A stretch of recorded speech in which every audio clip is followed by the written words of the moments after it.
Halo teman-teman, selamat datang di Sky. Jadi buat teman-teman yang baru nonton video saya di video ini, jadi channel ini adalah channel yang saya khususkan untuk bahas tentang drone dan utamanya Vimy X8 Mini karena yang saya punya saat ini cuma Vimy X8 Mini ini. Nah, di video ini seperti yang sudah saya janjikan di video-video sebelumnya, kalau saya mau bikin video review tentang Vimy X8 Mini ini.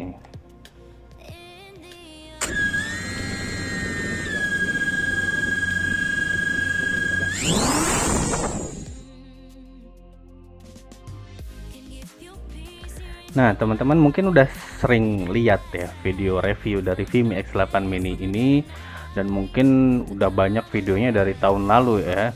Dari saat Vimy X8 Mini keluar, sudah banyak video review yang membahas tentang kelebihan-kelebihan dari drone ini.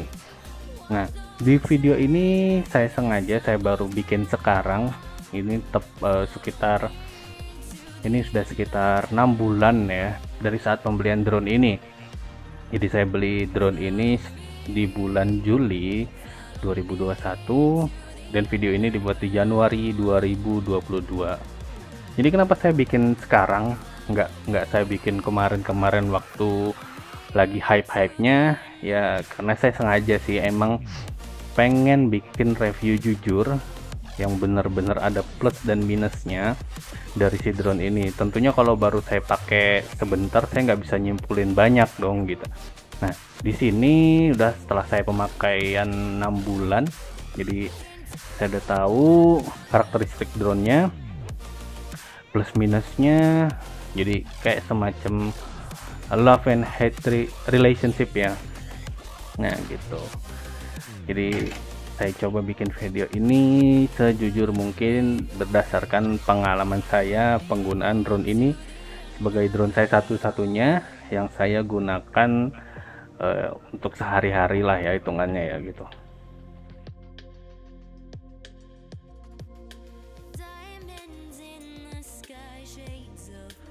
Kita mulai dari kelebihannya dulu.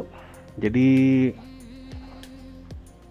kalau teman-teman yang nyari drone, tentunya akan lebih aman kalau drone itu dibuat oleh perusahaan atau pabrikan yang udah bener-bener teruji ya.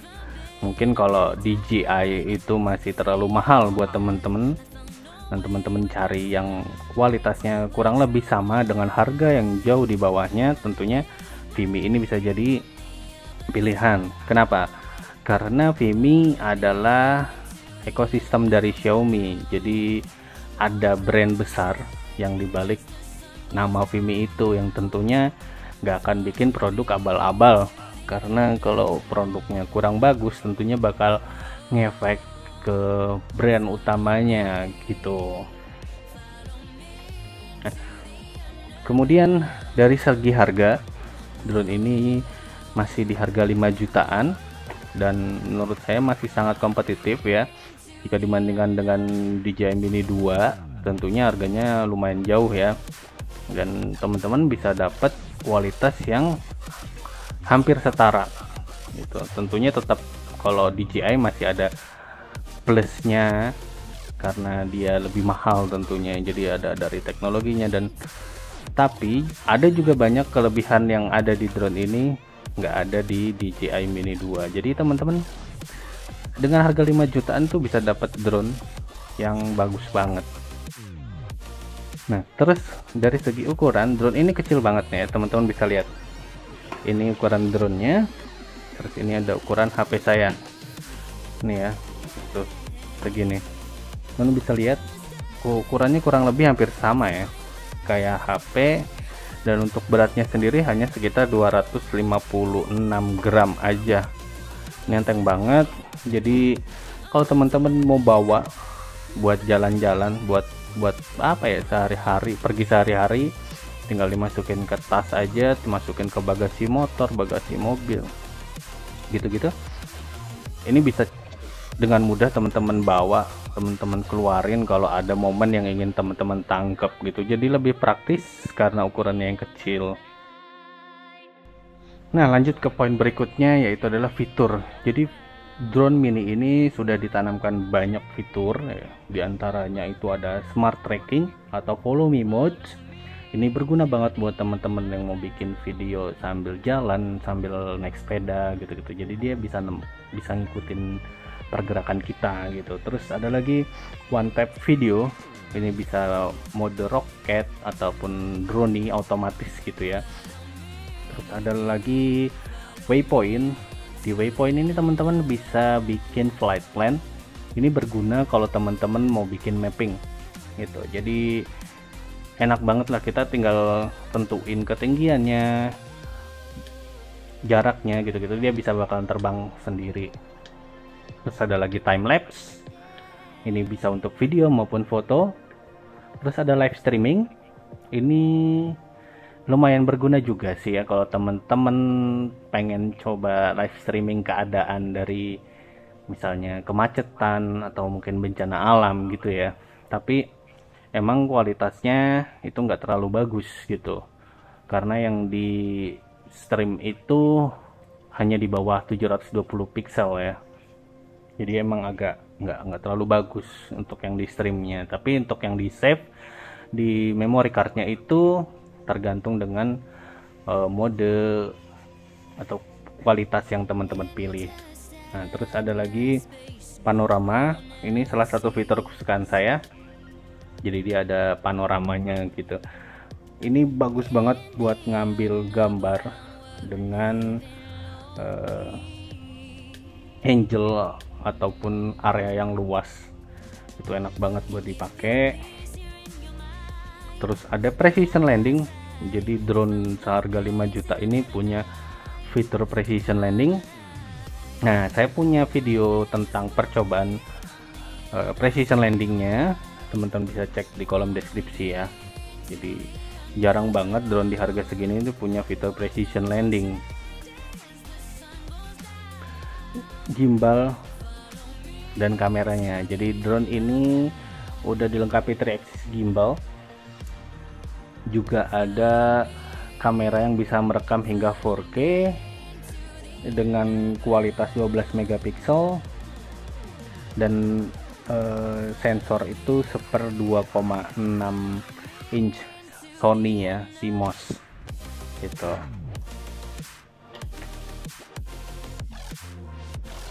Nah, selain itu juga drone ini itu cukup mudah dipergunakan. Kalau teman-teman lihat di channel saya, video pertama saya di channel ini itu adalah first flight saya menggunakan drone FPV X8 mini ini. Dan itu benar-benar pertama kalinya saya nerbangin sebuah drone. Jadi sebelumnya saya belum pernah nerbangin drone, dan ini adalah drone pertama saya. Dan dipakainya itu mudah banget karena emang dia stabil dengan GPS yang ada di dalamnya, dan juga ada sensor ke flow-nya juga ya di bawahnya ini ya di sini. Jadi ini buat pemula enak banget, dan dia ini kelasnya udah pemula yang level agak tinggi ya, karena banyak fitur yang tertanam di dalamnya yang bagus-bagus banget gitu. Lanjut lagi, drone ini juga udah dilengkapi dengan brushless motor, yang mana artinya dia bisa terbang melawan angin yang cukup kencang ya. Nah, dia sendiri ini bisa terbang sampai dengan 5 wind resistance level 5 maksud saya gitu. Dan saya sih selama penggunaannya udah pernah nyoba ini di pantai, di danau, dan di gunung. Dalam keadaan berangin pun dia hasilnya bagus banget, masih stabil banget gitu. Jadi drone sekecil ini cukup tangguh ya, cukup tangguh dan bisa ngelawan angin gitu. Cuma ada kelemahannya juga yang nanti bakal kita bahas. Nah, selain itu transmisi dari drone dan juga remote-nya ini cukup baik. Yang diklaim transmisinya itu bisa sampai dengan 8 km, dan saya udah coba itu bisa sampai 3 kiloan lebih ya tanpa bantuan apa-apa. Tapi tentunya jarak ini banyak banget yang variabel yang mempengaruhi ya, mulai dari intervensi dari baik itu dari sinyal wifi yang lain yang ada di sekitar kita, ada bangunan, ada pohon, ada tower, Udah gitu ada dari baterainya sendiri, kadang belum nyampe 8 kilo baterainya udah mulai habis gitu. Itu juga tergantung sama banyak hal lagi. Nah tentunya kalau untuk yang baterai ini bakal saya bikinin nanti deh videonya, tentang kita bahas lah tentang baterai dari Vimy X8 mini ini. Ada lagi satu kelebihan dari Vimy X8 mini ini, terutama kalau teman-teman beli di Vimy official store-nya ya, atau di Vimy Indonesia. Jadi teman-teman bakal dapat garansi dan supportnya itu enak banget. Jadi drone saya ini pernah ada problem, kalau teman-teman ngikutin channel saya pasti udah tahu ya. Jadi di sini akhirnya drone saya diganti replacement dengan yang baru, dan itu tanpa biaya sama sekali, hanya biaya pengiriman yang saya lakukan ke mereka aja gitu. Dan prosesnya pun gak ribet dan cukup cepat gitu. Jadi memang supportnya ini enak banget menurut saya.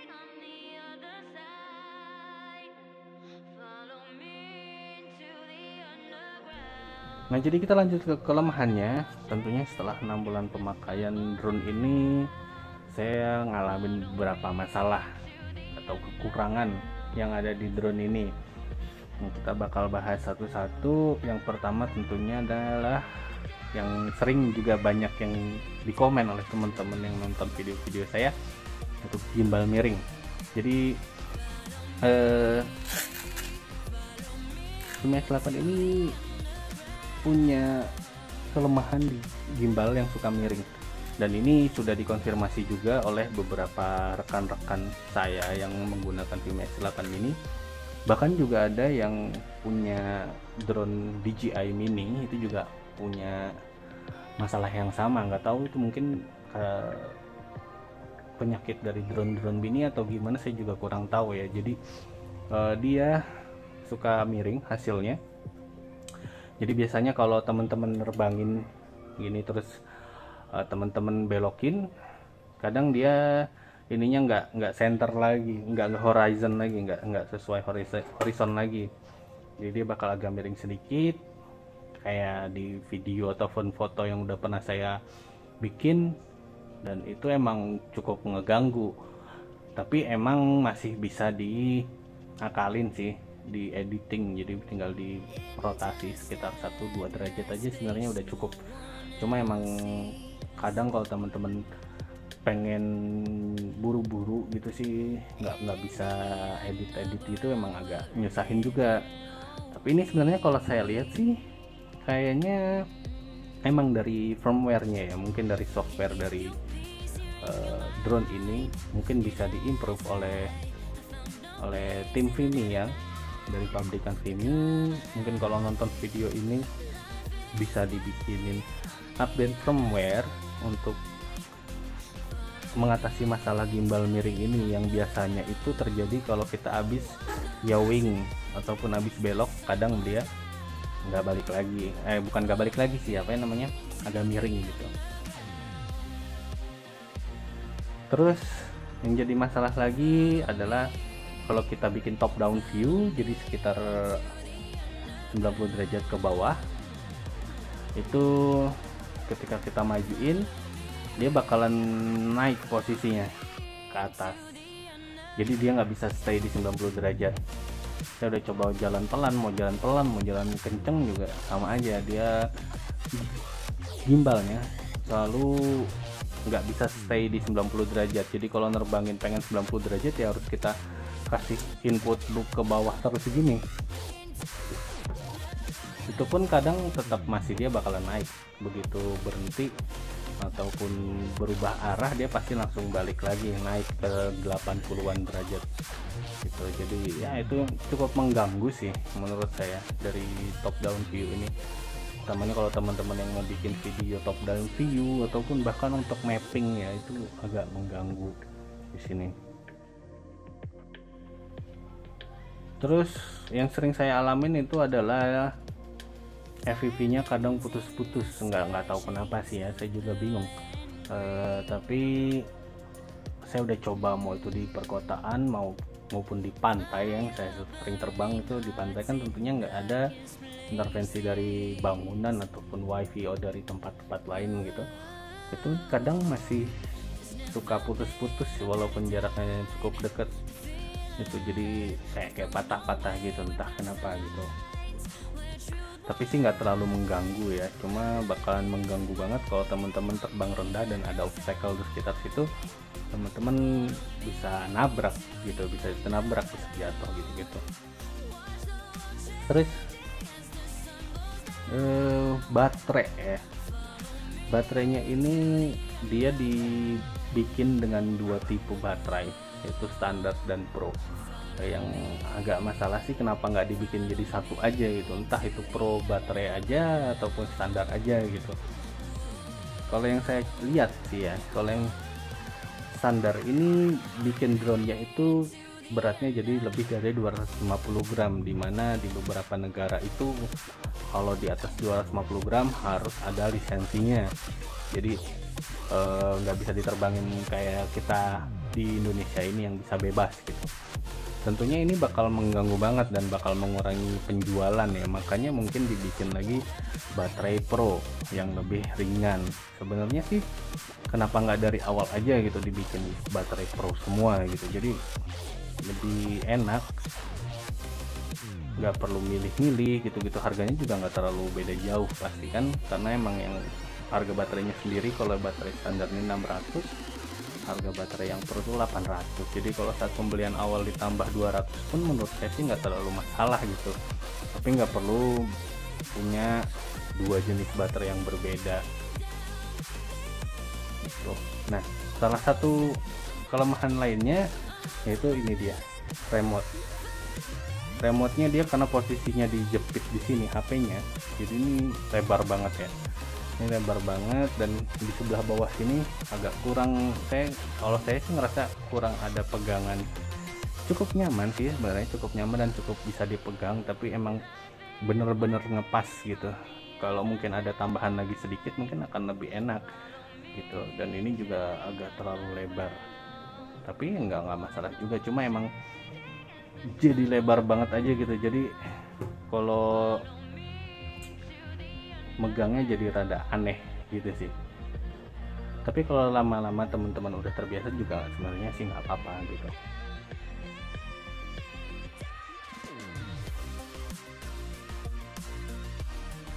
Nah, jadi itu tadi kelebihan dan kekurangan dari Vimy X8 mini ini yang saya punya, yang saya alami, yang sepengalaman saya. Nah, kalau teman-teman punya pengalaman lain, punya kekurangan dari, punya masalah ataupun ada kekurangan yang belum saya sebutkan di sini, teman-teman boleh ngasih di kolom komentar. Jadi kalau menurut saya, apakah teman-teman harus beli drone ini, itu balik lagi ke teman-teman ya. Kalau teman-teman emang pengen drone yang banyak banget fiturnya dan juga dengan harga yang lumayan terjangkau, teman-teman bisa pilih ini. Tapi kalau teman-teman ada budget lebih, teman-teman bisa beli yang lain gitu ya. Jadi disesuaikan budget aja gitu. Sebenarnya drone ini bagus kok, bagus banget.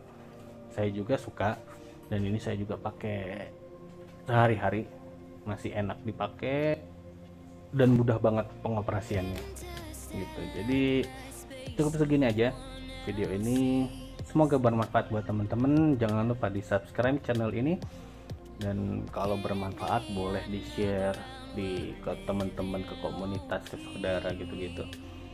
Dan kalau teman-teman mau beli, ada juga linknya di kolom deskripsi. Oke, terima kasih dan sampai jumpa di video saya selanjutnya. Terima kasih.